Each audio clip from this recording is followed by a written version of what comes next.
Je m'appelle Alma Dufour, je suis députée de la France Insoumise de la Seine-Maritime. L'urgence absolue d'un cessez-le-feu immédiat et permanent et le fait que nos voix en France ne sont pas suffisamment entendues, les médias silencient l'expression des gens qui disent la vérité, c'est-à-dire que ce qui est en train de se passer dans la bande de Gaza est un génocide, est un massacre qu'on n'a jamais connu depuis au moins 20 ans. Et on parle de 30 000 morts, plus de 10 000 enfants, et surtout aussi de gens qui sont affamés, assoiffés, en plus d'être bombardés, et qu'il fallait absolument aller le plus près possible de la frontière. On aurait même voulu rentrer dans la bande de Gaza, mais c'est interdit par Israël, pour exiger un cessez-le-feu. Et c'est important qu'il y ait une délégation de parlementaires représentant la France et représentant une autre voix que celle d'Emmanuel Macron qui se rendent là-bas. Ce qu'on a vu, c'est qu'on a rencontré en fait des humanitaires, à la fois de l'ONU, donc de l'UNRWA, de l'OCHA et aussi le Croissant Rouge égyptien qui travaille avec le Croissant Rouge palestinien. Donc ce qu'ils nous ont raconté est absolument terrifiant. En termes d'aide humanitaire, ils nous expliquaient que déjà l'aide qu'ils reçoivent ne couvre que 5% des besoins de la population gazaoui qui n'a, je rappelle, plus d'eau potable, plus d'eau courante, plus d'électricité, plus de nourriture. Là, aujourd'hui, ils boivent qu'avec des bouteilles d'eau dont les rations sont insuffisantes à la survie d'après l'Organisation mondiale de la santé. Donc on est en train de tuer à petit feu une population. On estime que 500 000 personnes risquent de mourir de famine très prochainement. Donc on nous parlait des rations de pois chiches qui ne suffisaient plus à survivre, que des parents se privent de leur ration pour la donner à leurs enfants. Donc c'est ça qu'on a entendu, que des femmes se rasent la tête parce qu'elles ne peuvent plus se laver les cheveux puisqu'il n'y a plus d'eau courante. Donc cette situation humanitaire-là, et en plus que la maigre aide qui arrive par l'Égypte, un tiers de cette aide-là est bloquée par Israël pour des faux prétextes. Et on parle notamment d'aide médicale, soi-disant censée servir au Hamas, mais typiquement des bouteilles d'oxygène. J'ai vu des bouteilles d'oxygène coincées dans l'entrepôt côté égyptien, des filtres à eau coincés dans l'entrepôt côté égyptien, des kits médicaux d'urgence envoyés par la France qui ont été aussi rejetés par Israël, et tout ce qui en fait utilise de l'électricité, notamment avec des panneaux solaires, est rejeté par Israël, donc y compris les frigos qui permettent de conserver les médicaments. Donc c'est vraiment une volonté consciente de faire le plus de mal possible à des civils. Donc ça, c'est la première chose. Deuxième chose dont nous ont parlé les humanitaires, c'est qu'ils risquent leur vie, en fait, pour aider les Gazaouis. Ils nous ont parlé, quand on y était, de leurs collègues qui avaient disparu pour aller secourir la petite Hind Rajab, qui était à l'époque disparue. On ne savait pas qu'elle était morte encore, mais ils nous disaient que ça fait plus de 5 jours qu'on n'a pas de nouvelles ni de la petite, ni des 2 ambulances qui sont venues pour la chercher. Ses parents ont été tués. Et quand on est rentré, on a appris la triste vérité que Tsahal avait d'abord tué ses parents, puis elle, puis les secouristes du Croissant Rouge palestinien. Je trouve que c'est absolument atroce et qu'il défigure la notion même d'humanité en faisant ça. Ils se rendent coupables. Ils sont en train de transformer le risque de génocide en vrai génocide à ce stade, en bombardant Rafah, qui est la dernière ville où ils ont poussé tous les civils gazaouis à se réfugier, puisqu'ils ont commencé à bombarder le nord jusqu'au sud. Là, il n'y a plus d'issue, ils ne peuvent pas sortir. Cette ville accueille 1,5 million de personnes. Elle est faite pour accueillir 200 000 personnes. C'est des camps à ciel ouvert. Il y a plus de 25 000 personnes qui vivent dans l'hôpital de Rafah aujourd'hui. Ils sont en train de transformer Gaza en enfer sur terre. Je n'ai pas de mots pour qualifier ce que le gouvernement d'extrême droite israélien est en train de faire. Et surtout, en fait, on comprend que l'objectif derrière n'est pas en réalité d'éliminer le Hamas et ses chefs militaires, mais en fait de reprendre le contrôle de la bande de Gaza. Et pour réaliser cet objectif, soit ils forcent notamment l'Égypte à ouvrir sa frontière, soit ils massacreront tout le monde. Alors, donc notre position, elle est très très claire. Nous condamnons évidemment plus que fermement le génocide en cours. Nous demandons le cessez-le-feu immédiat et permanent et la création et la reconnaissance d'un État palestinien dans les frontières de 1967. Nous avons toujours condamné les actes de colonisation d'Israël qui durent depuis bien trop longtemps. Il faut rappeler quand même qu'Israël, avant même le 7 octobre, était coupable d'avoir violé une 50aine de résolutions de l'ONU. Donc on est dans une situation qui dure depuis des décennies. Si les actes du Hamas n'ont pas d'excuses, ils ont des causes. Il faut comprendre aussi que la colonisation continue en Cisjordanie, qui est un territoire qui n'est pas contrôlé par le Hamas, et que du coup, de ce fait-là, on comprend aussi que les intentions du gouvernement israélien, encore une fois, vont au-delà du simple fait d'éliminer le Hamas. Et notre position est très claire, il n'y aura pas de paix dans la région tant qu'il n'y aura pas un État palestinien est reconnue par les puissances occidentales qui, je rappelle, sont les dernières à ne pas leur reconnaître le droit à avoir un État. Je trouve que la position française est une honte.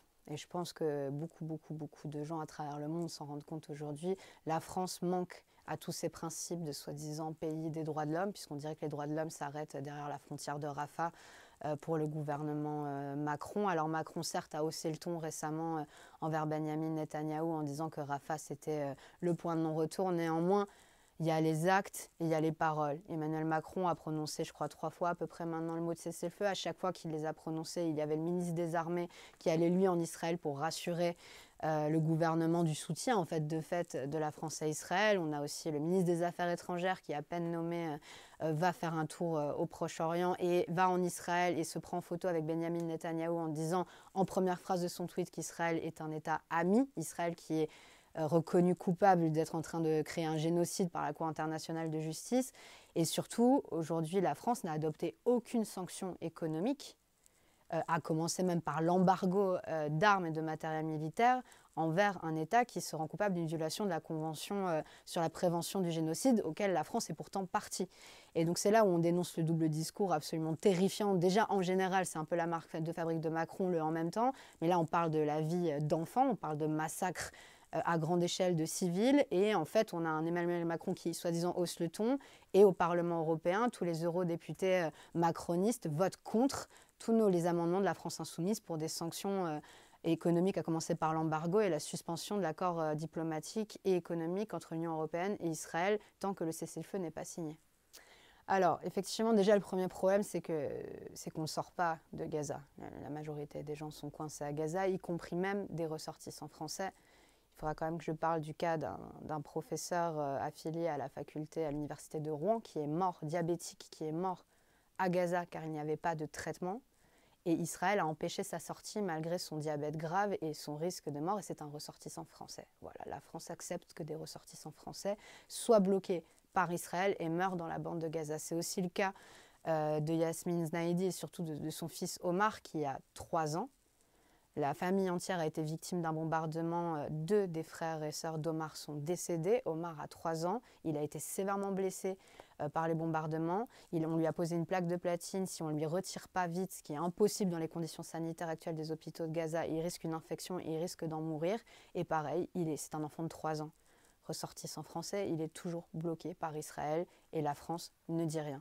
Donc ça déjà c'est un premier problème, c'est que quasiment personne n'arrive à sortir de la bande de Gaza, donc on ne risque pas d'avoir beaucoup de demandes d'asile, mais effectivement au-delà de ça, la Cour nationale du droit d'asile vient enfin de reconnaître une protection un peu particulière qui est la protection subsidiaire conflit armé, ce qui est quelque chose d'un peu... Il ne voulait pas prendre le rôle politique de dire qu'Israël était vraiment en train de persécuter les Palestiniens parce qu'ils sont palestiniens.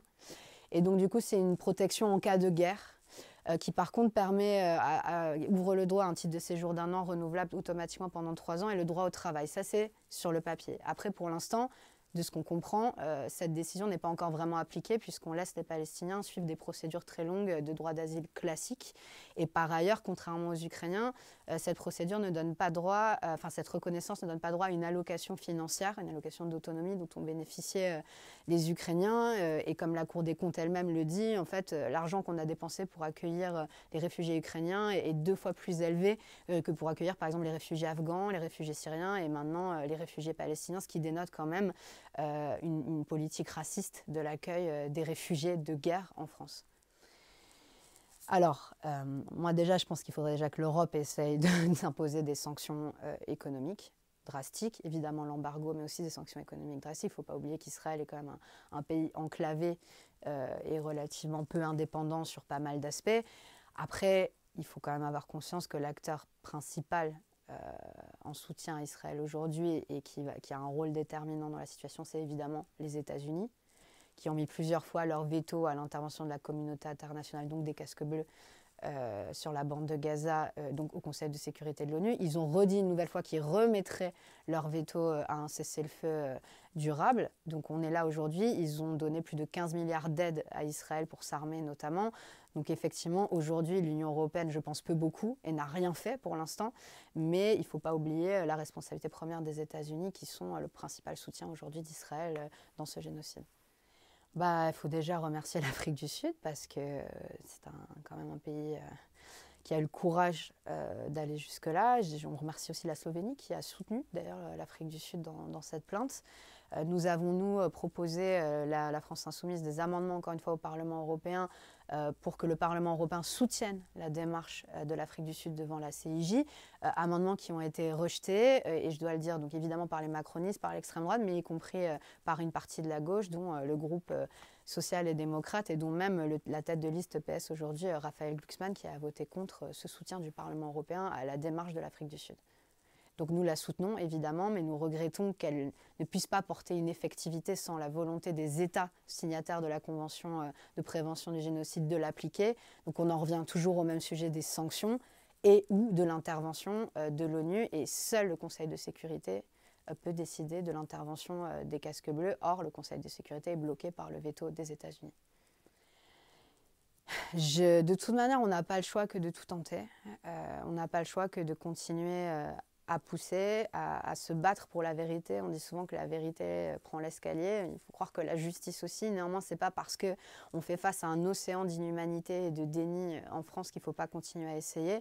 On a été très choqués, encore une fois, du manque de soutien, y compris à gauche, à cette proposition qui paraît être juste du bon sens, vu de quoi est accusé aujourd'hui Israël et vu le nombre de victimes qui va s'accélérer très fortement dans les prochains jours. Il faut rappeler que les 30 000 morts, ce n'est que les morts de bombardement. On ne compte pas les morts dans les hôpitaux parce qu'il n'y a pas de médicaments, on ne compte pas les morts de faim, on ne compte pas les morts de soif. Quand cette tuerie va s'arrêter, ça va être un désastre, un drame absolument terrifiant. Le conflit a déjà fait 2 fois plus de morts que l'invasion russe en Ukraine. Voilà de quoi on parle aujourd'hui. Donc c'est inacceptable, alors qu'on l'a fait pour la Russie, ce qui est normal, qu'on n'envisage même pas de le faire pour Israël. Et ça montre encore une fois ce 2 poids 2 mesures des États occidentaux qui fait qu'au-delà même de ce qui se passe à Gaza, nous sommes en train de perdre toute notre légitimité sur la scène internationale devant les pays du Sud.